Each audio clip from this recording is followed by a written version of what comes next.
First of all, let me welcome everyone here to our Spotlight Speaker Series. It's great to have you. We've been doing these for several months now on Sunday afternoons. I want to thank, of course, Bruce Fagan and Norman Marins and Bob Watts for helping me put this together. Those guys, as well as Lisa Pollock, help get the information out and bring these wonderful events to you. So I want to thank you all so much for doing so and joining us today as a result of their fine effort to get this program off the ground. And I do want to thank Rabbi Dan for joining us, and we're going to get to his talk in just a moment. I want to let you know about two events with FJMC on May 4th. That's a Sunday as well, 4:30 p.m. Pacific time, 7:30 p.m. Eastern time. We will have Rabbi Tal Sessler. So why can't I hear this? Folks, please mute yourselves. Thank you. Once again, we're having Rabbi Tal Sessler come and join us on Sunday, May 4th, to talk about his new book, Torah and Mental Health and Judaism and Mental Health. Please join us on that Sunday, and you can register. The link is in the chat box.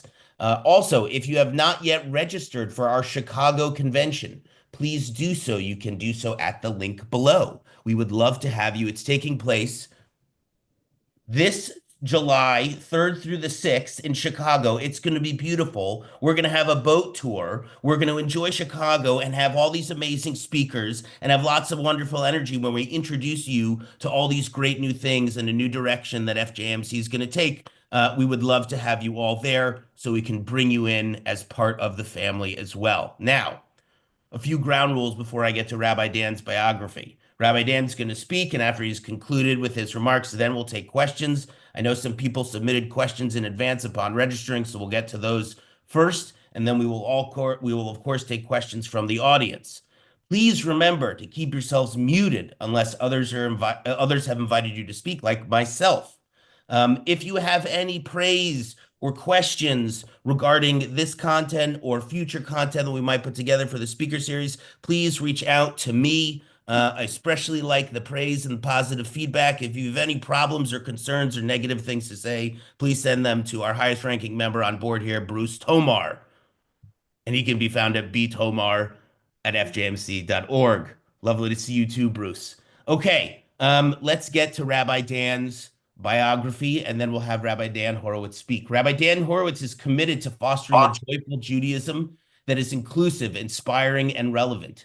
In addition to rabbinic ordination, he holds 3 master's degrees and a law degree. Now the executive director of Midwest States for JNF USA, Dan has served as the CEO of a Jewish Federation and of a JCC, as a pulpit rabbi at a large conservative synagogue, as the organizational rabbi for Moshe House globally, and was the founding director of The Well, a millennial outreach and engagement initiative, which under his leadership helped transform Jewish engagement in Metro Detroit and beyond.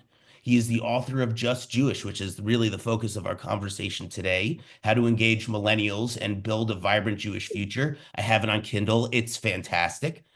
Designated by The Forward as one of America's most inspiring rabbis, Dan is a lover of hummus, Jewish music, jam sessions, and shooting hoops, and is grateful to be building a life and a home with his spouse, Miriam, and their 3 rambunctious children. Rabbi Dan Horwitz, it's wonderful to have you here. Thank you for joining us. Please, the floor is yours.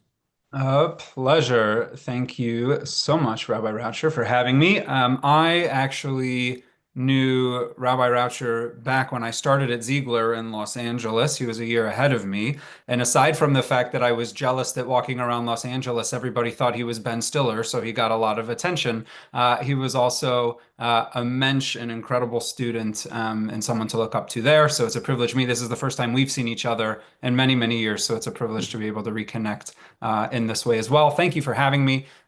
In general, everybody, thank you. I was sharing right before this started, I had the privilege many, many years ago, as Rabbi Raucher has as well, to be the scholar in residence for like the Southeast Region Federation of Jewish Men's Clubs, Shabbaton. I still have my yarmulke, the Anshe Darom, like Men of the South, kind of yummy in that way, but it's a pleasure now to be able to have time with everybody here from across the country in different ways. There's so much that I'd love to share with you tonight, but obviously we're going to keep it to highlights. And then I'm always happy to connect offline to continue conversations to answer the questions that y'all may have. I live now in Nashville, Tennessee. I'm in the process of moving back to Detroit, but because I live in Nashville, when I say y'all, it is unironic. I get to say that now if I want to, because I technically live in the South. Gene Sachs gave me permission. If you have any issues with it, please take it up with him. Let me see. I love it. Excellent. All right, friends, let us dive in. So thank you to Rabbi Raucher for the bio. But basically, what you need to know about me is that I am overeducated. I am an expert at very few things in life, but one of those things is acquiring student debt. If you have anyone in your lives who needs advice or guidance on how best to do that, please be sure to direct them my way. And also, I have had a foot in and out of what we would call the organized or legacy Jewish world and the innovation sector of the Jewish world in different leadership roles in both of those places, and feel very much that I've had the privilege of straddling those two worlds, both as senior leadership of JCC CEO and in a large, 900 family conservative shul, and also as the rabbi for Moishe House and having my own Jewish innovation startup for 5+ years that I ran in Detroit called The Well, which served as the basics for the book Just Jewish. Most importantly, I happen to be a millennial myself, so I am kind of teaching, preaching, speaking about my own generation. That said, I don't want you to think that just because I'm sharing things that this is somehow anecdotal. The book itself has well north of 360 footnotes. Everything is thoroughly researched there. And if something differs in my anecdotal experience versus what the data say, I will, of course, call that out for you. Okay? So when we use the word millennial seems to be this word that's become a catch-all for those young people, right? But millennial is actually a very specific generational range. According to Pew, millennials are those born 1981 to 1996. Think about the living generations now, the 5 or 6, starting at the most senior. You would have what we know as the greatest generation, also known as the traditionalists. Their children are the baby boomers. Beneath them is Generation X. Beneath them is Generation Y, also known as millennial. Then you have Generation Z. And then, just like hurricanes, the way they do generations, they repeat back to the beginning, and we start with Generation Alpha again, which are the very young children today. So your millennials today are like that 28 to 43-year-old sweet spot is what we're talking about when we talk about millennials, okay? And according to the research that's been published, and there's been a lot, they are not as involved in Jewish life as their previous generations were at their age. They're looking for new ways to be involved. This is my particular favorite. They'd rather express their faith by talking to their friends than by attending synagogue.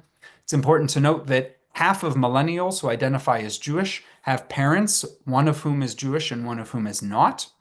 Over 70% of millennials who have already partnered up have a spouse who does not happen to be Jewish. That young millennials and Zers are digital natives. And what do I mean by that? I mean, my 2-year-old knows how to unlock an iPad, right? My first cell phone came when I was 17 years old in high school, and it was a big Zach Morris from Saved by the Bell the size of my head, and it was $50 prepaid card in the glove box only in case of emergencies, right? So even within millennials, there's differentiation there. And millennials fall into 3 distinct life stages, courtesy of this range of like 28 to 43-ish. You have some who are single, some who are partnered, and some who are already parents. Now, it's important to remember, just because they're single doesn't mean they're looking for a partner. Just because they're partnered doesn't mean they want to have children, and it doesn't mean they're not actively trying to have children. We have to be really careful about the words we use, the assumptions that we make about folks in this generation and demographic. I can only tell you that, so many times in shul, you would hear someone with the best of intentions saying, "Ach, nu, so when are you going to have kids already?" And for all you know, you've set the couple back months of therapy because they've been through 9 rounds of IVF and they've been trying for 2 years and their world is crashing down around them because they can't have kids. Or even for those who do have kids, just wait until that bubala grows up and marries a nice Jewish girl, right? That little boy grows up, marries the nice Jewish girl. Aside from being heteronormative, it also presumes that the parent that's standing there with them in shul is Jewish themselves, which is not necessarily the case, let alone even if they are, that their partner statistically is likely not to be. So we have to be careful about some of those pieces as well. We'll get into that a little bit more later, I'm sure. This rather express faith in talking to their friends than by attending synagogue. This is key. Think about it's like the classic joke, right? So a little boy has a father who goes to shul every week, even though he's an avowed atheist. And the little boy knows his dad's an atheist, but his father still goes to shul every Shabbos. And the little boy says, Dad, I don't get it. Like, you don't believe in God. Why are you going to shul every Shabbos? And the father's response is, well, my friend Goldberg?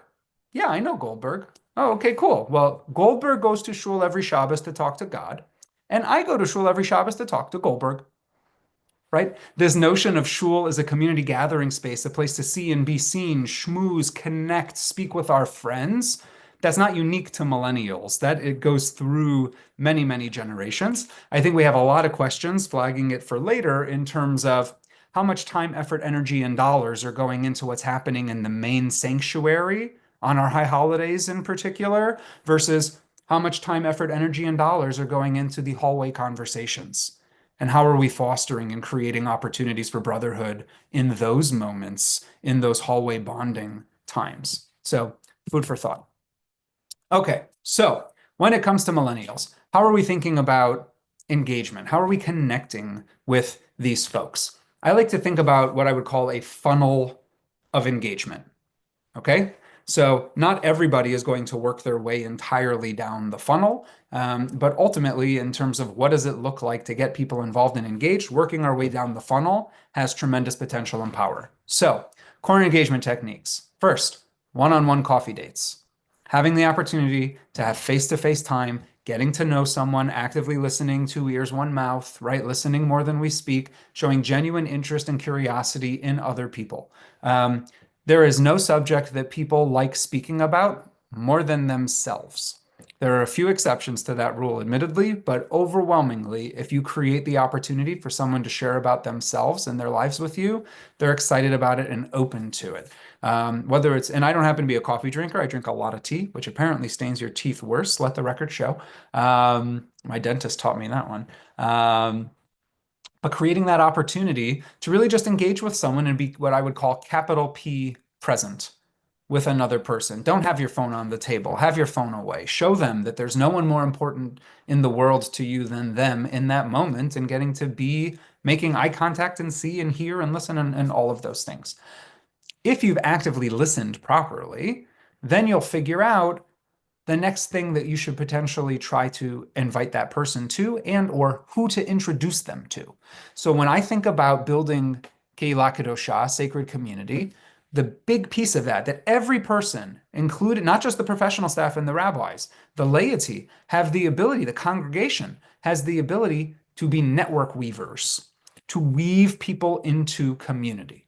And the way to do that is to acknowledge not every person can or will be friends with every single person who is a member of the congregation. What is important is to give them a couple of people, maybe even 5, who are their roots, who they can be rooted to, who they can feel connected to. So a lot of the data show that many Jewish people don't have Jewish friends. If they don't have Jewish friends, then their existing friends are not going to shul regularly.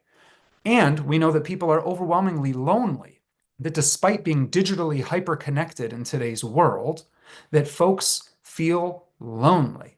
So how are we helping? A meta-curriculum, right? Rabbi Erwin Kula would frame it this way. Judaism is a toolkit to help us thrive holistically. If you think about it at Maslow's terms and the hierarchy of needs, Judaism exists not only to cover base needs, but to work up that pyramid and to get us to self-actualization, to get us to the place where, as the kids would say today, we're living our best lives or being our best selves, right? Judaism has that power and ability. So how are we helping people find their 5 best friends to do Jewish and life with?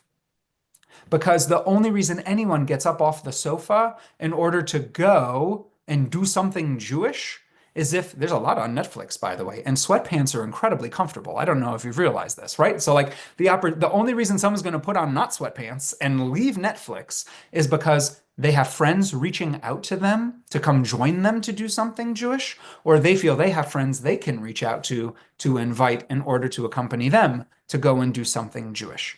How are we helping people find their 5 best friends to do Jewish and life with?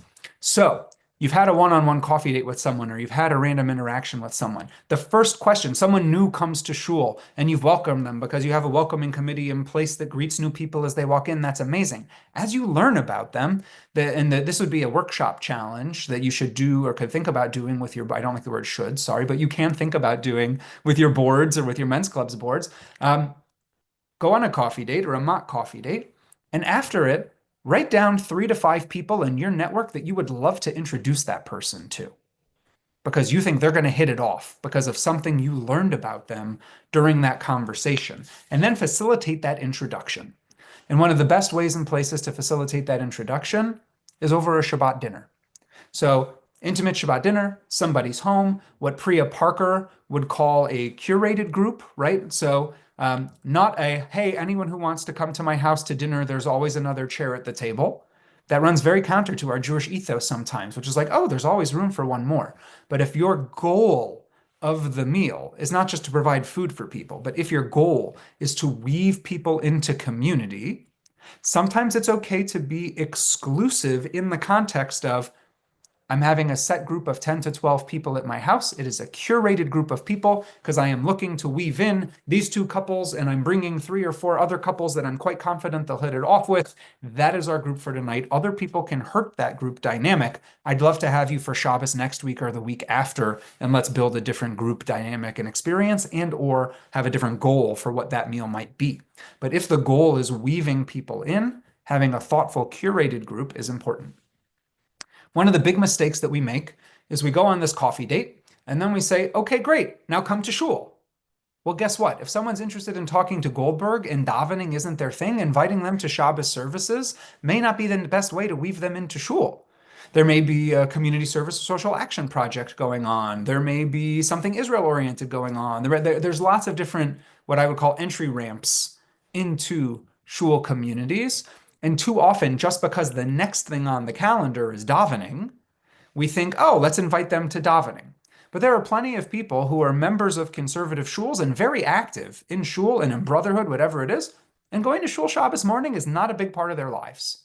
That's just not the draw for them. And that needs to be okay for us. I know that may sound provocative, and I apologize if so, but like that's there's davening is one piece of what makes our community awesome. And if davening isn't going to be the thing, something tells me we'd still like to connect with those folks and weave them into community, even if they're not coming Shabbos mornings.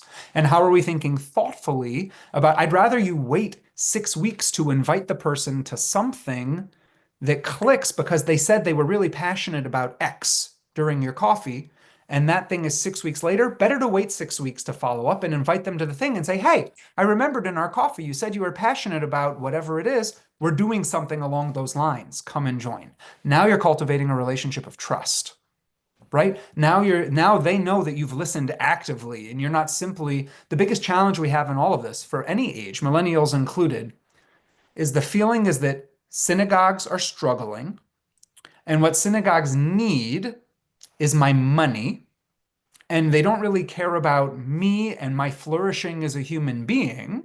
What they care about is my willingness to pay $2,400 to $5,000 a year, depending on what your dues are, right? And as long as I'm paying that, they don't pay attention to me, they don't talk to me, they don't care about me, whatever it is. Somehow I'm a member, and then they don't have to think about me anymore. We have to get away from that. We have to get away from this model and mindset of transactional, I'm in it for the money. Like, whether you pay me money or not, I want you to thrive holistically as a human being. We are inheritors of a millennia-old wisdom tradition. I want to share that with you. I want to be in community with you. Let's go, right? And then worry about kesef after. That's Chabad's secret, as we know, right? Chabad delivers transformational experience and then invites transformational investment, as opposed to pay first and then maybe you'll have a good experience later, okay? We know that frequency of participation in Jewish life is key from the Pew study in 2020. So one of the things that we can do, and this is where men's clubs and brotherhoods in particular have real opportunity as far as I see it.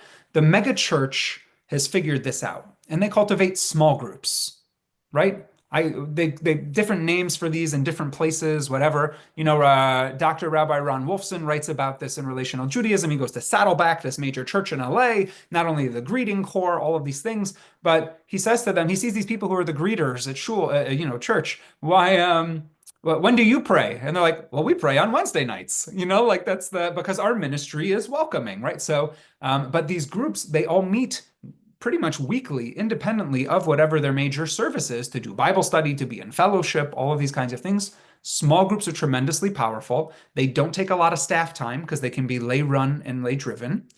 And they create those opportunities for deeper relationships to form. So whether it's a charity poker giving circle, whether it's an Indian lunch buffet exploration group, whether it's a Rosh Chodesh New Moon group, whether it is a whiskey group, whatever it is, lots of different Shabbat dinner groups, anything that you can get people. It's like the Chavurah model, right? It's how are we getting people involved in actively doing Jewish in smaller subsets on a regular basis, understanding that the more we do Jewish, it leads to even more doing Jewish. Yes?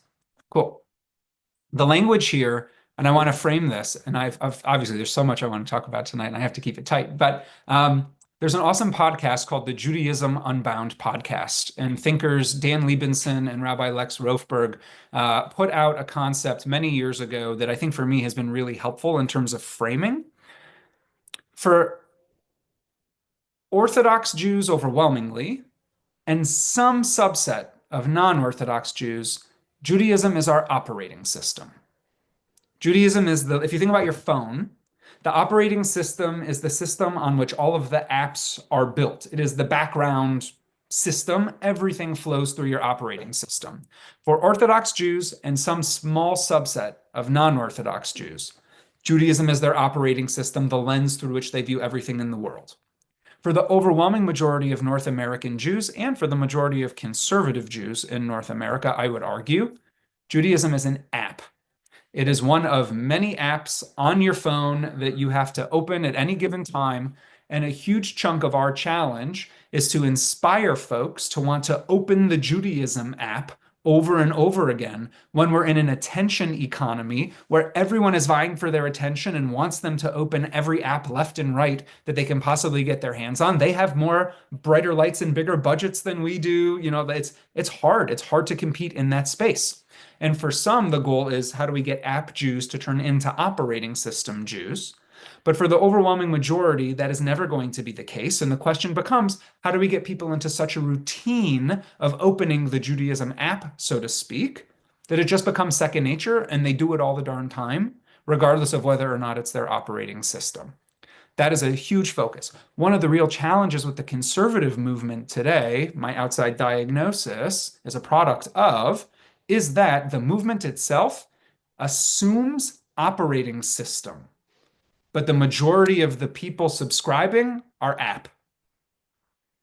And that's a real challenge in terms of we view ourselves as bound by halacha, but does anyone who's actually using us view themselves as bound by halacha? Like operating system presumptions, app consumers, and that's one of the real challenges the conservative movement in particular is facing today, if I had to diagnose it. Continuing on, build with, not for. Okay, so one of my favorite movies of all time, I'm sure many of you have seen, is Field of Dreams. And the ghost in the background is whispering, if you build it, he will come. If only we had a nicer social hall, if only the bathrooms were nicer, if only we reupholstered the chairs in the sanctuary, the young people would come. If you build it, they will come is not the rallying cry for millennials. It's if you build it with them, they will come and bring their friends. So they need to feel invested from the outset. So it can't be a last minute, oh, well, we have decided that the shul is going to have a casino night this year as our annual fundraiser, and we need a host committee, and let's just make sure we have a representative of each of the generations, and okay, this couple can come, but they're not going to be involved in the planning of it. We certainly don't care what they have to say or think, whatever it is. It can't be that way. It needs to be from the outset, hey, we need to do a fundraiser for the shul this year. let's pull together the people that we're really excited about building something together with and who have diverse social networks and ideas and whatever. And from the very beginning of the design and planning phases, recognizing this will take more work, right? From the very beginning, engaging those folks in the conversation so that they are excited about whatever the group decides to do collectively, ultimately feel bought in and invested. And then it is always more powerful. And you should know this because I'm assuming the majority of the folks on this call are lay leaders, right? You may be on the board of your men's club at your shul, but you're not necessarily a hired professional of your shul in terms of my understanding of who's on the call. An invitation from you is always more powerful from the rabbi or executive director. You as lay people have tremendous power in inviting your friends. They assume when we invite people, it's because it's our job. We need tushes and seats. It's our job to do that. We need the people there. They pay us. We need like you all are much more effective inviters, salespeople, whatever language you want to use in that construct. When you reach out to your networks because you're excited about something, that goes way further than the professional staff doing so. And then the other thing that I want to mention about millennials in particular is that we have to be ready and willing to get out of our buildings. Many of our buildings have become albatrosses, not only budgetarily, but also in terms of how we think creatively about programming and gatherings, right? This is the language I like to use. Batman is one of my favorite superheroes because he doesn't have any like supernatural powers. He's just rich. And I kid. But what I like about Batman is Batman has the utility belt, right? That has all the cool, batarangs and all the gadgets and all that stuff on it. Our buildings need to be one tool in our Jewish community building tool belts. There are purposes for our buildings. They are important. It is important to have places where our people can gather, can daven, can, all of those things. Too often our buildings are becoming anvils that are pulling our pants down because all of our time, effort, energy, and focus is going into the building upkeep and needs, all of those things, instead of the relationships amongst the people. I can tell you as a millennial, the best davening experiences I had in college were in a windowless, artless basement at the University of Michigan Hillel when I was in law school. And it was a 10 and 10 style minyan. And most importantly, everyone loved to sing. And they were harmonizing. And it was not about grandeur or awe of the physical, the visible, anything along those lines. It was just small room, lots of people singing and harmonizing. For me, that was the best. Again, that's an anecdote, not necessarily data. That's for me personally. But I want to emphasize it didn't require a large building. It didn't require a beautiful building. It didn't require a single stained glass window for some of the most wonderful, awe-inspiring experiences of some folks in my generation. A couple of notes on millennials and philanthropy. It's important to know millennials earn less than their parents did at this stage of life, despite being better educated. They are the most philanthropic generation post-COVID, although they are not giving very much money yet. But they are set to inherit trillions from their baby boomer parents in the years ahead. Only about half give to the causes their parents do. Peer pressure is absolutely a thing. Think about the friend who sends their friend that I'm running in this race. Please donate $36 or whatever it is. That's for sure a thing. Seeing their names and lights called out with gratitude is really important, even for small numbers. It used to be in the Jewish world, if you give, it's what you're supposed to do. It's what's expected of you. For the younger generation, even if they're only given a couple $100, if they don't have gratitude shouted from the rooftops, they ain't giving to you again the next year. Small amounts monthly don't seem to hurt as much as single once a year large amounts. And don't forget, this generation overwhelmingly is phone first. So whatever you're designing, whether it's a campaign, whether it's, any text messages should for sure be a part of it. Whatever your landing page is for your donation page, it needs to be mobile friendly. It needs to be designed mobile friendly. It can't just be desktop friendly. You need to assume that well over half of the millennials who get your email are looking at it on their phone. And the moment they have anything that frustrates them because the system is not working as clearly as it should, or the words are cut off the page or whatever it is, they're like, I'm done. And they go to the next thing. They've turned their attention in this attention economy, and they're not going to complete the donation, the registration, whatever it might be. Membership obviously is something that's on a lot of folks' minds. I hate the word free, by the way. If I could get on my soapbox and preach anything, I think that Birthright Israel has been transformative in many ways for the millennial generation, but it's also poisoned the millennial generation because it's taught us, along with campus Hillels and Chabads and PJ libraries and whatever, free, free, free, free, free, free, free. Jewish life does not require any sort of financial investment. If I could have you take one thing away tonight, it's don't think you have to put the word free on something to get a millennial to sign up for it. Millennials pay for avocado toast. They are willing to pay for the things that they value. They'll even overpay for the things if they're freaking delicious, right? No, but the word free, from my perspective, is poison to our institutions. The closest I've ever come in the last decade since kind of taking on this crusade, if you will, is to say this gathering is at no cost to you due to the generosity of donors. Actual cost is X. Let's use it as an educational opportunity and tool. We may not be charging you, like, there's no cost to attend. It's covered, but don't think it's free. Nothing's free. Someone's paying for this, right? Someone is paying for you to have this experience, whatever it is. And you should know that the perspective is that they're paying for it because they're investing in you with the understanding, and dare I say, not only desire, but expectation that when you come to a place that you're in a position to do the same, that you're going to invest in the next generation the way that you were invested in, right? So I think that that frame is essential. And too easily and too quickly, we just use the word free in order to try to get people in the door. Because who won't do something free just once, right? But if there's an intention behind it, great, you got them there once, but then are they ever coming back again?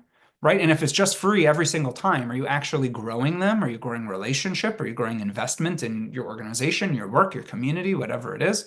Think about all the fast casual restaurants that have come about in recent years. So whether that's, your Chipotles of the world and your Poke Bowls and your Mod Pizzas and your whatever, customization is the name of the game. The millennial generation has been brought up saying you can have whatever bundle you want. It's during my lifetime that cable unbundled and turned into all of these different streaming services, whatever it might be. And the understanding for most millennials is we pay for the things that we're using and we're not paying for the things that we don't use, right? One of the challenges with most shul membership constructs is here is the expected payment from your family of your size or age or whatever it is, regardless of whether or not you're using all of these services that we are offering. And there may be very good reasons for that, obviously. But there's dissonance there with a generation that is accustomed to not paying for the things that they're not using. And there's room for creativity, flexibility, and thought there. The other thing, and I've mentioned it before about people willing to pay for the things that they want to use, I think the best invention of the last 35 years for the Jewish world was probably JDate. And it's not necessarily, and it came about largely in the aftermath of the 1990 National Jewish Population Study that showed that intermarriage was way up. And I'm sharing now from my perspective with no judgment now in terms of obviously folks who have fallen in love with folks who are wonderful people who don't happen to be Jewish. But at that point, it was deemed crisis for sure. So JDate was a for-profit solution that helped address a very real perceived communal issue, which was we want Jewish people to find other Jewish people to marry. And JDate was like, great, for 40 bucks a month per user, we will laugh all the way to the bank while that community achieves its goal, right? So one of the things that I had most fun building at the Well was I found someone in Los Angeles who designs escape rooms professionally and happens to be Jewish, and commissioned the creation of a Passover Seder-inspired escape room that we called Escape from Egypt. And I think I paid $5,000 for him to design the game. And we put it together with an idiot's guide, if you will. We popped it up and ran it commercially in Metro Detroit for a couple of weeks. We made thousands of dollars, more than recapping what we'd spent on the game. Then we licensed it out super cheap to a number of other organizations around the country so that they could spend way less and still achieve experiential Jewish educational goals while actually charging people and making money for their budgets. A crazy concept for most people to say, ooh, we did Jewish education and made money. That's insane, right? So there are different ways that we can be thinking out of the box in terms of how are we accomplishing our objectives? I would argue Jewish education is one primary objective of many of our communities and congregations, safe to say. There are ways to do it that might actually make our organization money because people are willing to pay fair market value for it. Now, what made Millennials willing to pay for that experience is that it was run and designed professionally. This was not, I went on Google and found out, oh, how do I build an escape room? And then took one room in my synagogue and transformed. This was in the cool, hip part of town in a loft apartment that we rented out that was professionally designed and professionally executed over the course. So for most millennials, all things being equal, they'll make the Jewish choice. If there's a Passover Seder escape room and there's a random murder mystery escape room, if they're both professionally done, if they're both at the same price, if they're both equally convenient and whatever it is, they'll make the Jewish choice a lot of the time, more than you would think.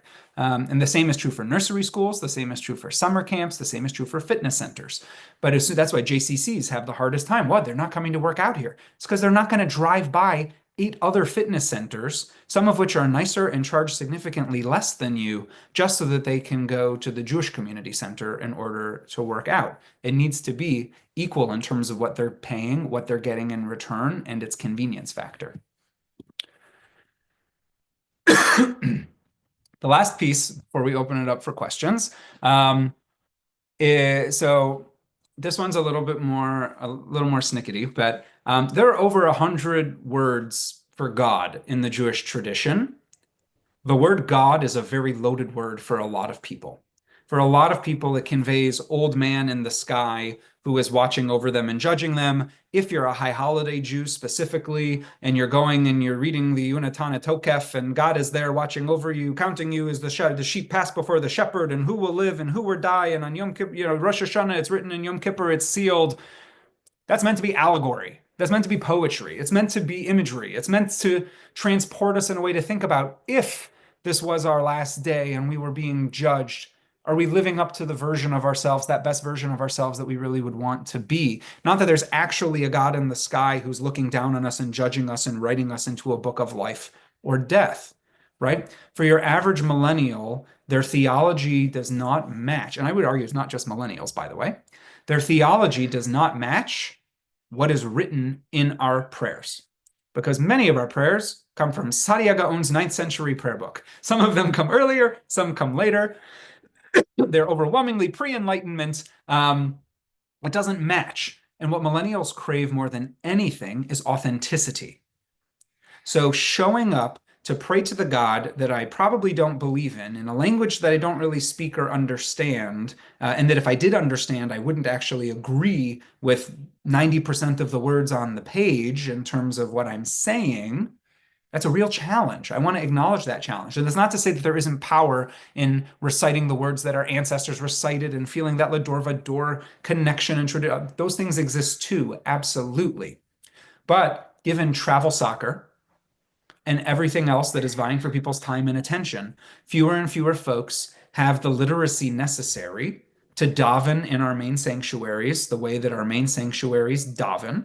Even fewer feel they have the time to commit to that endeavor to learn. And those who do are overwhelmingly active retirees at this point, candidly, right?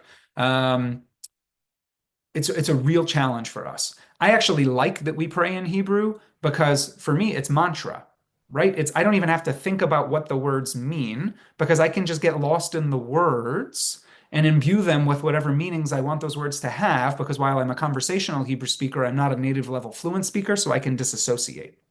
It's one of the reasons that I think liberal Judaism actually hasn't taken off in Israel, and the way that Orthodox Judaism has is because liberal Jews in Israel can't disassociate the words they're saying from what they actually mean, and it would be as if we were all now praying in English constantly and just saying words over and over again that we don't necessarily believe and that would make us feel inauthentic as a result. So pediatric Judaism is a problem because many of our folks don't have enough knowledge. If they had Jewish education at all, it ended at bar, bat, or bar mitzvah. Many of us are successful in our careers, and having a chance every week to be made to feel lesser than or inferior or stupid or self-conscious because we don't have the Hebrew or davening ability as others is not a winning formula for us. Interfaith marriages, as we know, at least at this point, they're here to stay, right? This is very much a norm in North American Judaism. The overwhelming majority of non-Orthodox North American Jews are partnering with people who do not happen to be Jewish, many of whom are going above and beyond to raise exceptionally educated and connected Jewish children, by the way. And something I'm guessing many folks on this call have family or dear friends, maybe even parents who happen to be interfaith or mixed heritage. I think it's important to note, I use the language of interfaithless or mixed heritage more so than interfaith, because usually what you have is cultural Jew and lapsed Catholic, not devout practicing Jew and devout practicing Catholic. There are some faithful couples, if you will, or interfaithful, what you might want to call in those ways, but that number is much smaller than the number who are ready and willing to connect Jewishly in a cultural way. And we do know from Pew 2020 that the majority of Jews who were married to non-Jewish spouses now are raising their children as at least partially Jewish. So they view themselves as raising Jewish children. And again, it may skew cultural over religious, and there are distinct outcomes in terms of connection, affiliation, Israel, all of those things from those who would call themselves Jewish by religion versus culturally Jewish. But it's not like these people have been lost to us and they've married away the way it was thought about, 35 years ago or whatever it might be, that they're marrying out and we need to sit Shiva, right? It's a different construct in this mode. And then I should note, I wrote the book before October 7th. I still feel very strongly about this last point. And I don't want it to come across as me not being a devout Zionist in my own way, but I work for Jewish National Fund now. I raise money for Israel. That is my full-time job. I care deeply about Israel. My sister lives there. I have family there. I go whenever I can. My favorite restaurants are all there. It is a very special place to me. We as a Jewish community for the last 20 years have really focused on Israel advocacy over Israel education, trying to get people to memorize talking points as opposed to having authentic experiences and then building deep, sometimes uncomfortable relationships. So for millennials in particular, and this is why you see the groups come out like the If Not Nows of the world, and they have campaigns that are like, you never told me. You never mentioned the word Palestinian. You didn't tell me that Palestinians, some of them lost their homes in 1948, these kinds of things. And don't get me wrong, in very limited Hebrew school time, it is very challenging to get across all the different things that we might want to get across to emerging generations. So a piece of that is we don't do 4-day-a-week Hebrew school anymore in most places either, right? But I think of Birthright Israel is like the infatuation period. We show you sexy Israel. We get you really excited about sexy Israel. But for any of you who have had a significant other before, know what matters is not what your partner looks like when they're all dolled up. What matters is what your partner looks like when their hair is down and they're not wearing makeup and they have morning breath and all of those, and you still want to see and be with them and cherish them and love them because of who they are and their wholeness, not because of this pedestal that you've placed them on.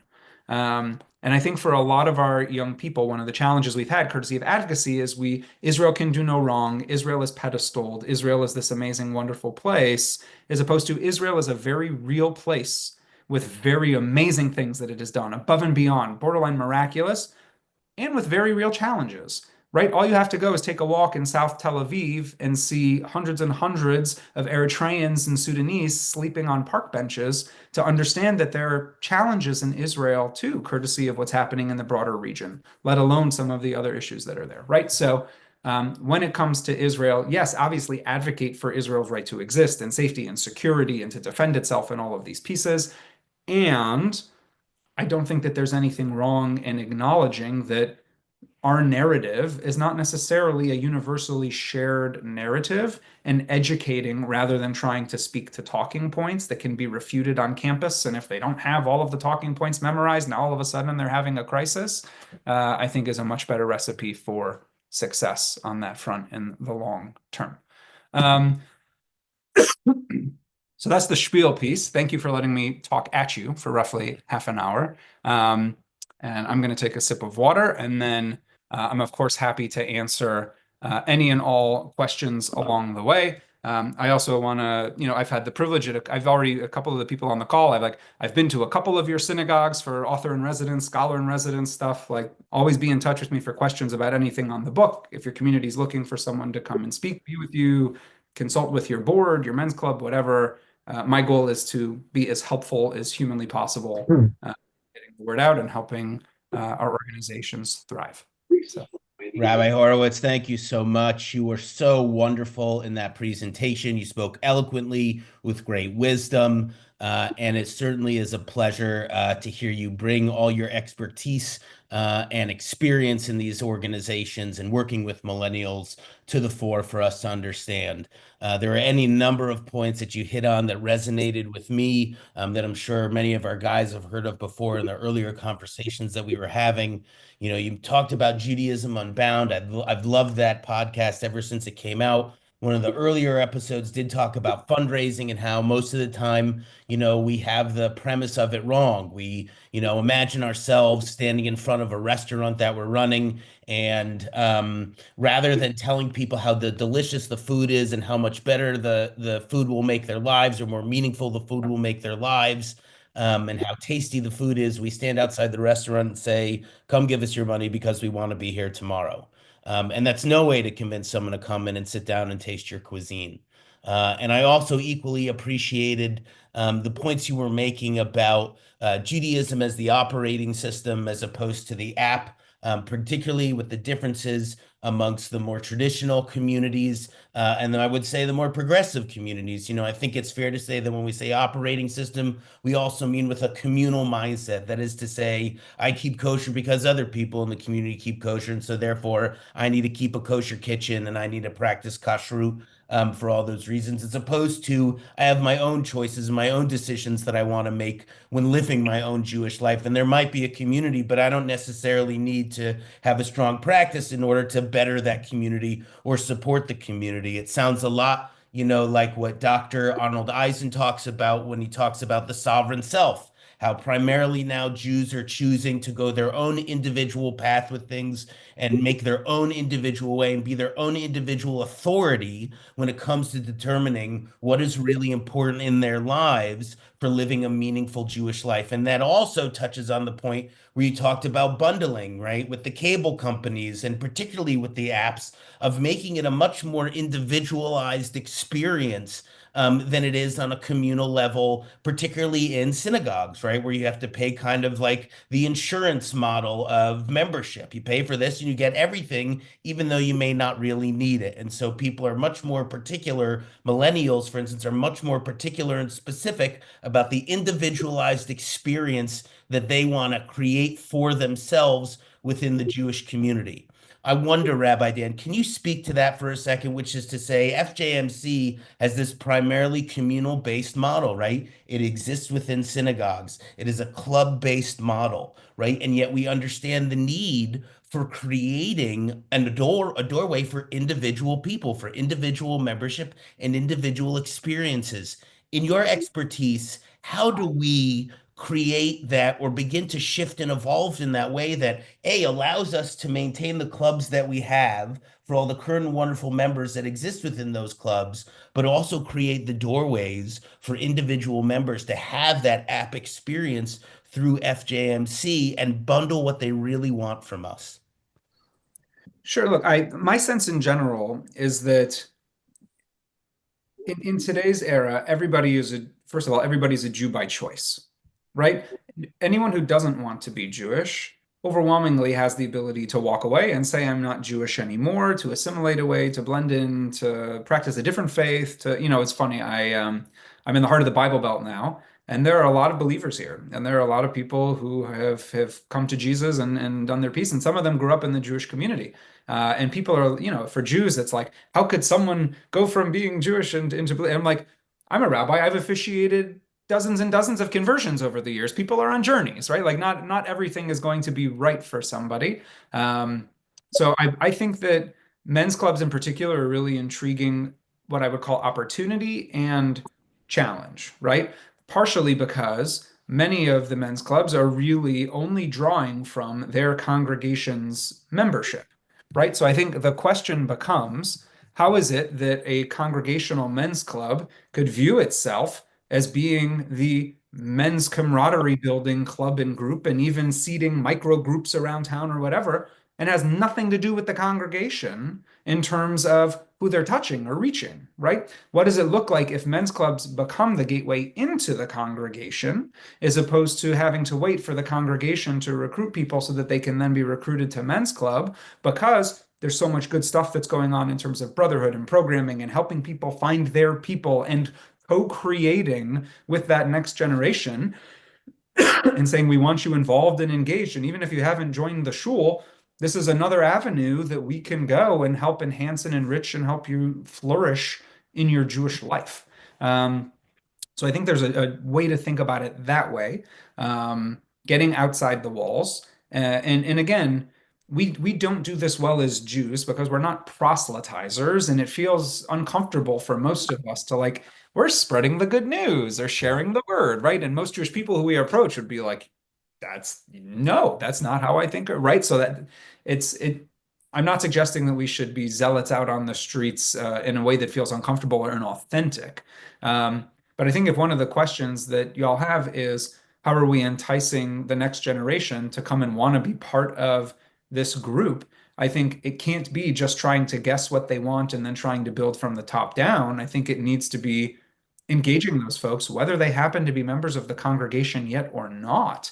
Or maybe if there are folks in the group who are younger, saying, hey, who are your peers that you wish were also here, who would add beautifully to the dynamic, who are just waiting for you to invite them to come to this upcoming thing, and or more importantly, to build or create that next thing with us based on their interests or expertise or what, those kinds of things. I think that's where the real synergies can flow and that it's going to benefit the system holistically. Thank you very much, Rabbi Dan. I want to say Rabbi Dan has graciously offered to give us a little bit more of his time should it be necessary. And I know that there are people in the queue of questions. There were a bunch of questions submitted in advance, and as I read them now, Rabbi Dan actually addressed a lot of them. I'll read them nonetheless. I don't know if we'll get into all of them unless Rabbi Dan wants to specifically address them. So I'll pause for a minute after I read the question to see if we can get into it. But for the most part, I feel like they've all been addressed. The first question is, are millennials really any different than any other generation turning into adults? Which I believe was the purpose of this presentation. Nice. It's a great question.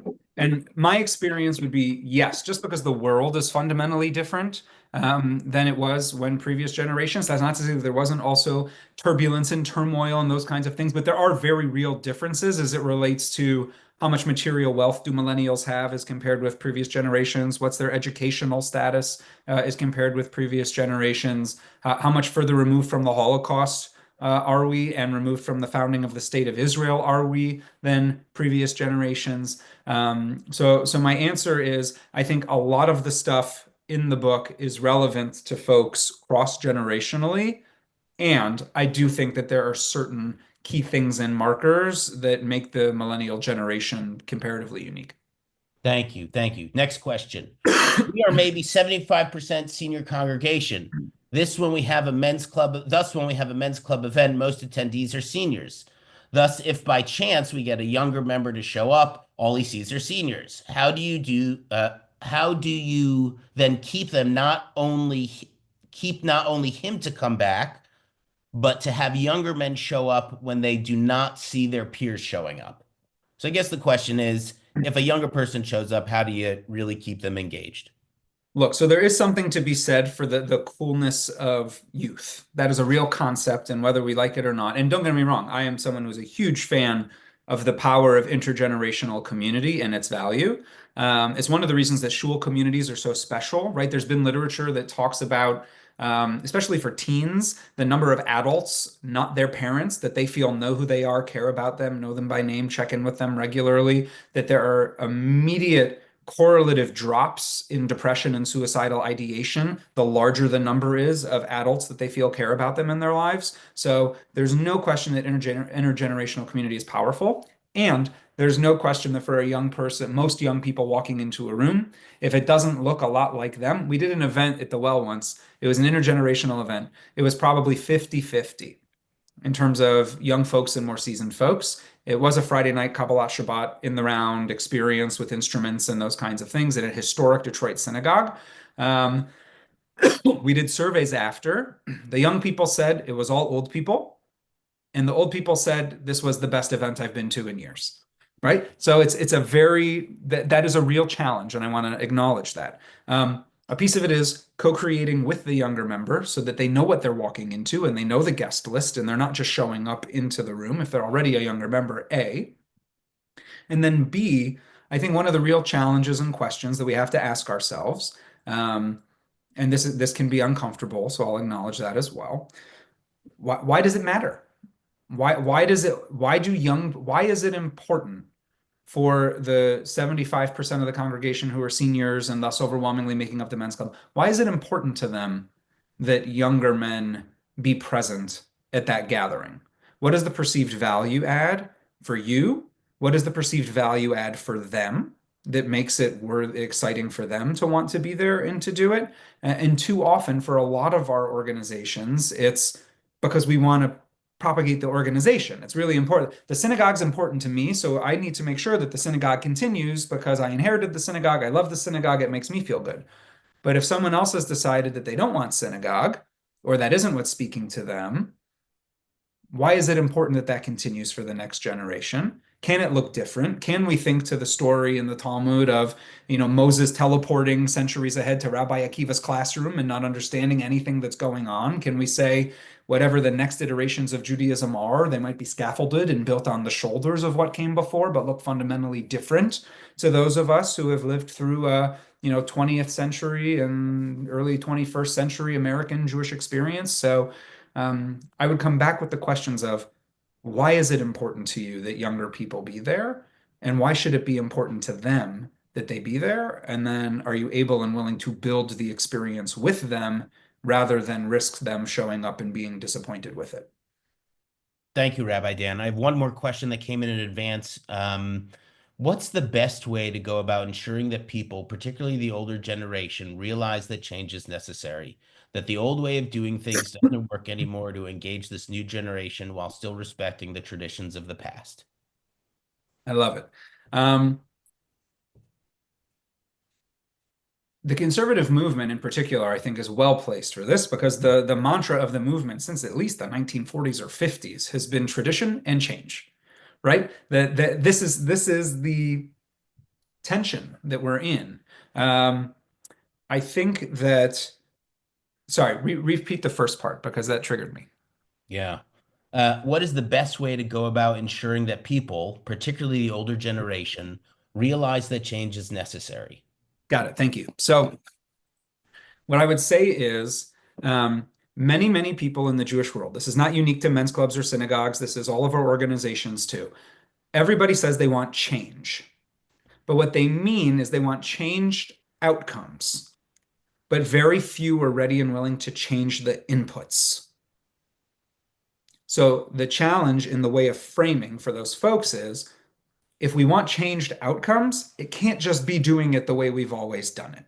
There needs to be a readiness and willingness to experiment, to play with, to whatever it is, to these inputs, because even you can have them, if any of your congregations were lucky enough to hire Rabbi Raucher if he wanted to go back into the pulpit, amazing, you should overpay him and all of the things. But even if you did, no matter how good he is, he alone is not going to meaningfully change the outcomes of whatever that situation is, because so much is more than we can control. There's national trends about religion and religious affiliation and all these pieces. There's community demographics. There's, okay, maybe we'll get an extra couple hundred members. Great, that's awesome. But also we're still skewing more senior. We're still so, and that's just one piece. So there needs to be a readiness, willingness to explore changing inputs if we actually want changed outcomes. But I think the major challenge here is that there is not a uniformly agreed upon definition of what success looks like. We don't all share. If you sit around your men's club board or your shul board or your organization's board, everyone's going to have a different idea of what success looks like. And if we're not able to all be aligned working towards that same vision of what constitutes success, then we're really going to have issues figuring out what are the inputs that need changing, and no one's going to be willing to change their sacred cow input. Thank you, Rabbi Dan. We're going to get to questions from the audience now. This will be wonderful, friends. Please remember to keep your context to the question short, if at all, and remember just to ask your question simply and respectfully. Matt, please. Thank you, Rabbi Horwitz, for taking the time and your expertise on this issue. My only question is, males as a specific subset, events for males only, appealing to males. Do you have any information on how that differs? Specifically, like what works the best? Is it activities instead of lectures? Is it sports instead of religion? What is the best approach to appeal to males specifically and exclusively as a specific group to target? Awesome. So a couple of things. First, again, never from the top down, trying to figure out what the group wants, be in conversation and plan together. There are certainly some stereotypically male things that not all, but many men are indeed drawn to, which is what makes them stereotypically male, right? So whether that's getting together for a March Madness watch party, or whether that's for whiskey tastings, or tequila tastings, or whether that's for charity poker, or like there are certainly those kinds of things that if you're looking for men specifically. But I don't think it needs to be limited to that either. Lectures in general for millennials are not a great thing, right? We are in the internet age where whatever, and this is not good for my business, right? whatever you want to hear the experts say, Google AI can have that for your Chat GPT, can summarize for you in 3 paragraphs the hour-long recorded YouTube video of what that person spoke about, and you can read it in 3 paragraphs. And certainly leaving the house in order to do it is not very likely. Anytime you have young couples in particular, so if it's men specific versus couples, just be aware too, you have a lot of working spouses. And anytime someone leaves the house, whatever they're doing, the test that I run in order to say, am I going to attract people to this, is this gathering babysitter worthy? That if they have kids at home and they're going to leave the house, they could be a single parent, they could be partner to partner works, they could whatever. Is it babysitter worthy? Where just leaving the house is going to cost them an extra $80, $100, depending on what market you're in, right? We had this speaker who they've never heard of before speaking on an obscure topic, but they get to come, and we had the local Costco brand of mediocre scotch there, so why didn't they come? That isn't going to be something that someone's going to pay 80, $100 to have the privilege of attending, let alone if there's also then a cover charge in order to come to the event. I think that the sky's the limit as it relates to what men are willing to do. I don't like the leaning exclusively into stereotypes, right? I think that there's great room for emotional growth. And what I can tell you is that we had 3 whiskey groups at the Well, and those people became unbelievably close, and the topics got unbelievably deep and vulnerable and open, and that it's not just this surface level broiness, that if curated properly and framed properly, that there's room for depth and emotion and those kinds of things as well. Absolutely. Thank you, Matt. Thank you, Rabbi Dan. Elliot, please, your question, sir. Thank you for that. And thank you for your remarks, Rabbi Horwitz. Yes, I have bought your book, and yes, I've read your book. Thank you. You're welcome. I'm actually chairman of the Federation's Focus on Families and Attracting Younger Men Committee. And we've done a lot of work along some of what you're talking about.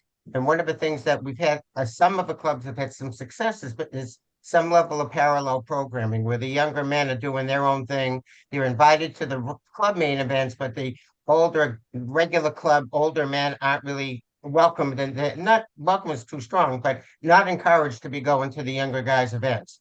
So, and we've had some success with that.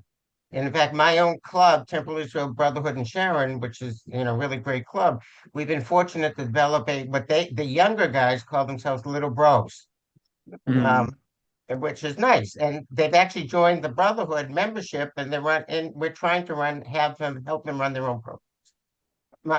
My question, I'd say my observation, I'd be interested in your thoughts, is the millennials act and think very differently than we do. With the Federation, we plan programs a year out. These guys don't know what they're doing 2 nights from now. We have when this group is Little Bros, when they had a successful program, and any one of us, and I'm looking at leaders across the country here, we have a successful program, we're going to say, oh, that was kind of good. Let's do some more of that. That's not necessarily how they think. I think that many of them are, and Rabbi Roush has talked about this a number of times, about this is an isolated population of men, younger men, many of whom are exhibiting some level of depression because they are not interacting in a social sort of way that we do. And it's I do believe, and I'd be interested in your thought, and then I'm done. I do believe that they were scarred by the pandemic, by all the isolation. They did lose some of the social integration skills that all of us grew up with, and it makes integrating them and attracting them into what we're doing, because we're brotherhoods. This is a fraternity. We love each other. I mean, I know a lot of these guys. Elliot, if I can ask you to focus on the question, please. Well, the question's simple. I want the rabbi's thought about, is this an isolated cohort of young men? So first of all, it's great to hear that there's the sub stuff. I think one of the challenges that we have is that we can't be everything to everybody, right? So there's a synagogue community, and I would challenge you all to make sure you have this in your missions. Like, why is there a need for a men's club specifically? Why is there a need for a men's club within synagogues specifically? Why is there a need for additional? It's hard enough to get millennials to pay synagogue membership dues. Why is there a need for men's club membership dues specifically? All things that are worth having one-line, candid, easy answers to. There's no question that many young men like spending time with their peers and friends. They feel they have more in common with them. They're more connected. They're at a similar life stage, whatever it might be. Just like there are certain places that are for women only, like Curves gyms. I think it's okay that there are certain places, that there are certain events that they're meant for millennials. One of the major challenges I had running a young adult organization was that we had more seasoned individuals who were like, that programming looks awesome. I want to come to that. And I would have to say to them, thank you so much, with respect. That's not our organization's mission. That's not why we're here. That's not why we're doing this. And it would actually not be appropriate for you to come to this event, just like it would not be appropriate for me as a 40-something to show up to a teen Shabbaton retreat weekend, right? So it's okay to have those segments. I think what I would challenge you to think about, whether it's in Sharon or any of these other communities around the country, is subgroup it. Make the chavurot. Let people have 5 other couples that are their ties to the shul community congregation, their nearest and dearest. And then the question becomes, what can you build together? What are the opportunities to bring all of those micro communities together to feel part of the larger whole community, right? And even I would question, this is just for the fun of it, because it's a little bit on the later side, so forgive me. But okay, great. The young men, they had a successful event. What constitutes success? 15 came, 30 came. Is it about attendance? Is it about they were transformed? Is it about they learned something that they took home and practiced with their families? Is it, right? How are we measuring success? Because if the sole measure of success is tushes and seats, that can't be our approach, right? And that I think to be, and I do agree with you. The pandemic, I think, on all of us was crushing in many ways, certainly for the younger folks. I'm worried more about Gen Z who went through college in the pandemic years, as opposed to those who were already out of college, and what the let alone high school and all the homeschooling and all of that kind of trauma. But I do think we're going to see many lingering impacts from the pandemic for many years to come, to be sure, and that we're going to have a lot of work to do as a community in terms of how we're connecting with those folks. But also, we're all screen addicts, right? Like that was existing before the pandemic was the trend, and then the pandemic just put that straight in. So we're going to have a lot to suss out and unfold with that in time ahead too. Thank you, Elliot. Thank you, Rabbi Dan. We're going to have time for one more question. We'll go for probably about another 5 minutes. Let's call on Bob Olesh for our final question. And then after Rabbi Dan speaks, we'll wrap things up. Bob. Okay. Thanks, Rabbi. I am a member of a conservative synagogue in Omaha, Nebraska. What can we do to get more members to Shabbat services and minyans? Do you have any suggestions? It's tushes and seats, but what can we do to make it more attractive for members to come to services on Shabbat morning and minyans? Sure. So minyan is hard. Minyan is hard because certainly for younger folks who are like my wife would never have, and this is for me, transparently, as a rabbi, I was at a 900 family conservative shul. The only reason it was able to work and that I could be there is that I did not have to be at minyan every morning and every evening.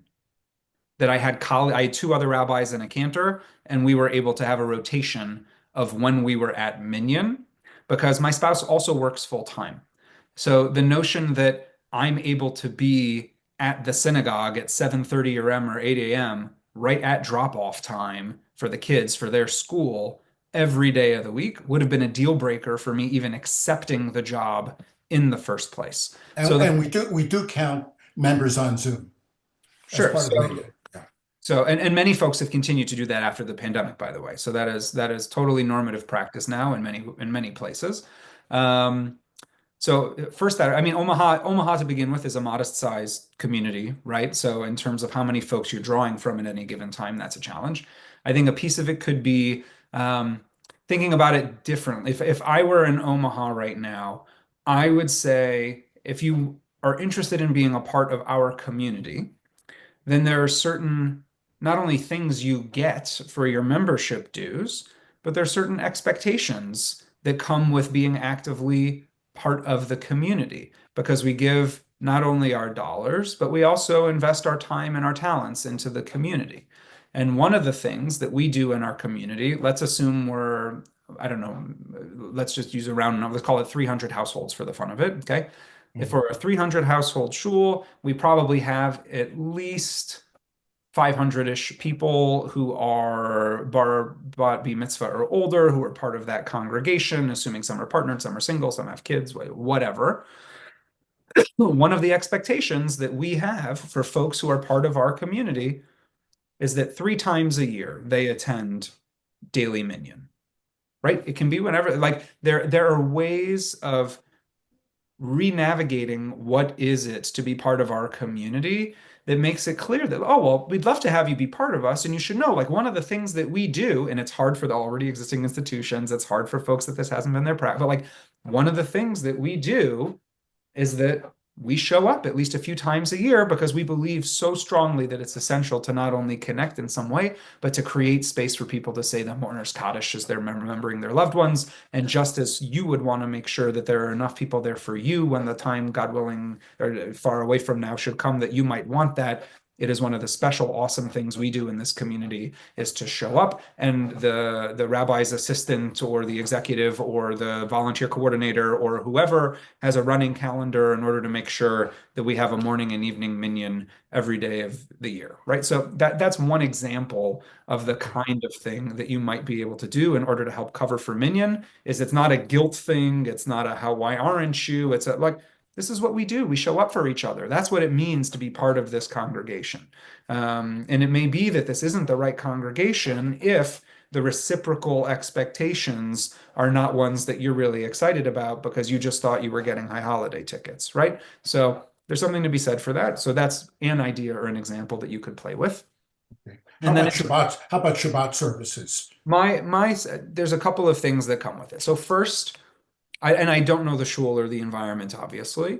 My sense would be it's really, really hard to get people on beautiful Saturday mornings to want to not play golf or be in nature or go to their kids' travel sports in order to have to put on a suit and tie and to go into a formal environment. So this is anecdotal from people I know, and for me, I hate wearing ties on Shabbos, right? So whatever we can do to let alone the fact that if we're just happy people are coming, that's fine. But like we went with a Cineplex model. Like we had Shabbat morning yoga happening. We had Shabbat morning Torah study happening during the Torah service. where people would leave the sanctuary to do Torah study while the Torah reading was happening because they were more interested in studying the Torah than sitting, hearing the chanting, and following along, right? So there are ways to create alternative modes experiences.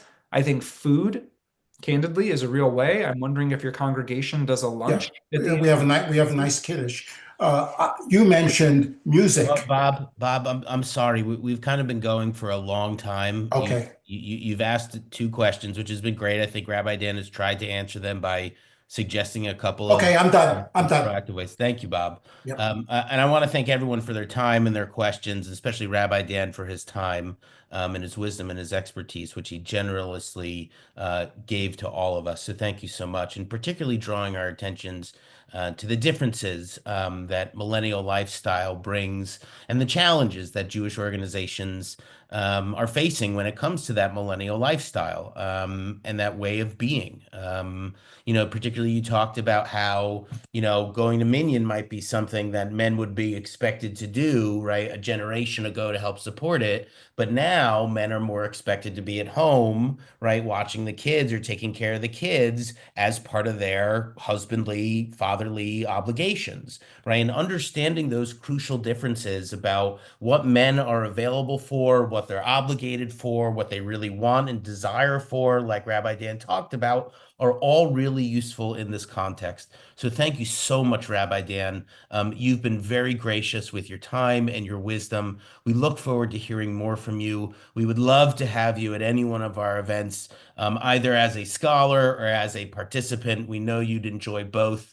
And we believe that you would be a real asset to our community. So let's please keep in touch. I want to remind everyone to register for our convention in Chicago this summer. The link is in the early part of the chat, as well as Rabbi Tal Sessler's talk on Judaism and mental health at 4:30 p.m. Pacific time, 7:30 p.m. Eastern time on Sunday, May 4th.